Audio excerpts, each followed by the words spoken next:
Good afternoon. I'm here to tell you all a story about a relationship you never knew you had. This is a problematic relationship, which has evolved from diminishing emotions and general misunderstandings. This toxic affair is between you and the current state of architecture. Design once moved us. Architecture was involved with a sense of spiritual satisfaction and wonder.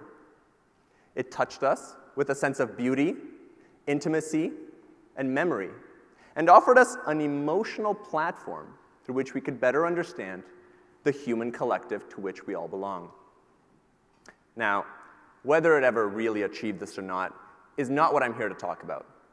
I'm here to outline 3 reasons why architecture is not currently reaching this plateau, and what we can do as a society to realign our thinking with these more humanistic principles. The first was a transformation that happened at the end of the 17th century, when scientific thinking rejected the interpretive and non-tangible aspects of architecture, resulting in buildings that were no longer concerned with their relationship to humanity. It's as if buildings became their own individual objects, having little or no interest with the people they contained. Things that could no longer be measured lost their place within the role of design, and many of the existential factors which influenced the creation of our societies lost traction as we adopted the Cartesian grid as our new architectural Bible. As a result, the practice of design was transformed into a technological science focused on optimization, low cost, and efficiency. And although these are important principles that should influence the design of architecture, we may be placing too much emphasis on these, because buildings that once looked like this have started looking like this. The second is the development of an urban culture rooted within privatization and individualism. Up until the 18th century, life occurred within the public realm as a form of relaxation, enjoyment, and social engagement. People enjoyed being on the streets, and it was the place where one felt connected to the greater social establishment that constituted their society. We now see the public through a different set of eyes. It's a place of transition between the places we are and the places we want to be. We treat those who stand in our way as obstacles, and as we hurdle over our fellow citizens, we make sure that our thoughts, eyes, and bodies never meet. Being in public is no longer desirable, and architecture has started reflecting these principles, creating exclusively private spaces. Architecture used to engage the social complexities of society, but as we've shifted away from the public realm, architecture that looked like this started feeling like this. The third is the commodification of architecture into a mode of branding. As architecture entered the service industry, it became a marketing strategy, and in so doing eliminated the potential for genuine emotions in response to creative design solutions. Consider, for instance, the design of fast food chains. Hundreds of identical buildings spread across the world resemble products more than they do the creation of our societies. We preserve beautiful historic architecture because rooted within its construction are the values and principles of that specific time period.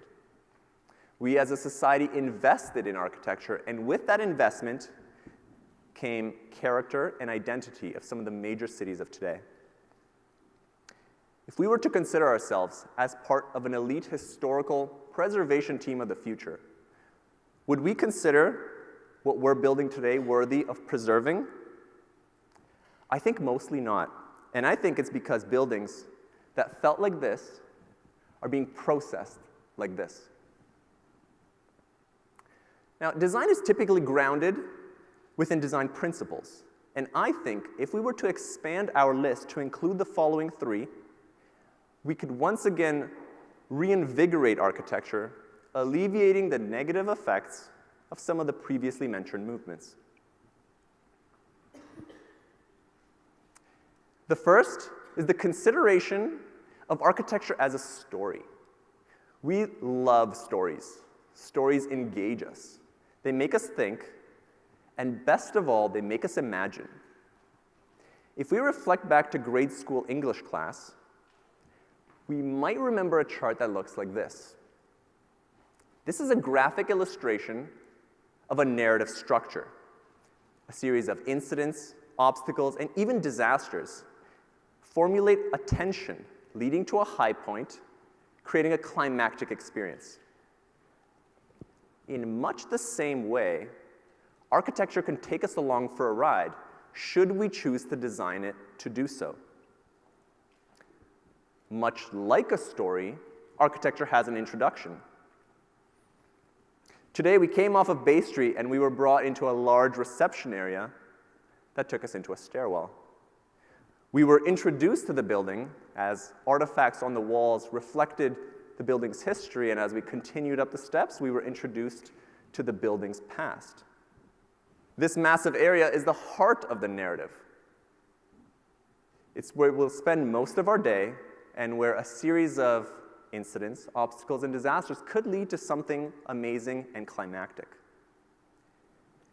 The conclusion of our architectural story will be in a place we have not yet visited.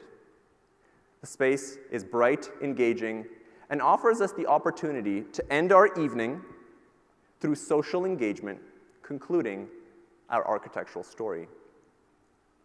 Now, although this building wasn't created with the purposes of telling an architectural story, the way we experience it is much like a story. And I think if we were to adopt the telling of narratives as fundamental design principles, we could once again reinvigorate buildings so that they can be worthy of exploring. The next is the consideration of architecture as an emotional relationship. I'd like everybody to consider a time in their childhood when a space affected you so strongly that all other thoughts in your mind disappeared completely. As children, it was easier to immerse ourselves with an experience because as we were growing up, there was so much unknown. Buildings affected us emotionally, and the relationship between us and the built world was dynamic and exciting. Now, as we understood the world more and more, architecture challenged us less and less. And although it can be tempting to blame the natural process of learning as being the reason for the loss of mystery, I think the wildly underwhelming state of architectural experience may be more to blame than we may realize. Julio Bermudez from the Catholic University of America conducted a research study where over 1,000 participants were asked to describe their most intimate architectural experience. More than half of the responses included the word emotional. So, if our most intimate architectural experience is described as emotional, why are we choosing not to design to attain it? I believe if we were to consider architecture as an emotional relationship, we could once again rekindle the flame of architectural modern society. The third is the consideration of architecture as a piece of craft. Modernism looked to reduce the unessential aspects of architecture, but taking these reductionist principles and pushing them to absurdity has sterilized architecture from a design process that fosters character. We often see sleek modernist buildings that hide all details so that the pure form of the building is uncompromised by the joints that create it. Now, this type of thinking undermines the potential aesthetic beauty that comes with a beautiful material assembly. If you think back to a time when you came across an item whose pieces came together in such a unique way that it almost seemed poetic. I would like to see the same from our architecture. To give you an example, I've put together a few details here that come together either through interlocking, puncturing, tightening, or clamping. The accentuation of each of these pieces visualizes the inner workings of the detail, and in so doing, allow a relationship between the person viewing the architecture and the architecture itself. I'd like to conclude my talk with the proposal of a challenge for the audience. As leaders of tomorrow, it will be us to define the future of architectural ambition. Although it can be tempting to believe, architects alone are not the only ones who decide how our buildings will be built. The general public has a huge influence on the decisions that lead to the creation of our societies.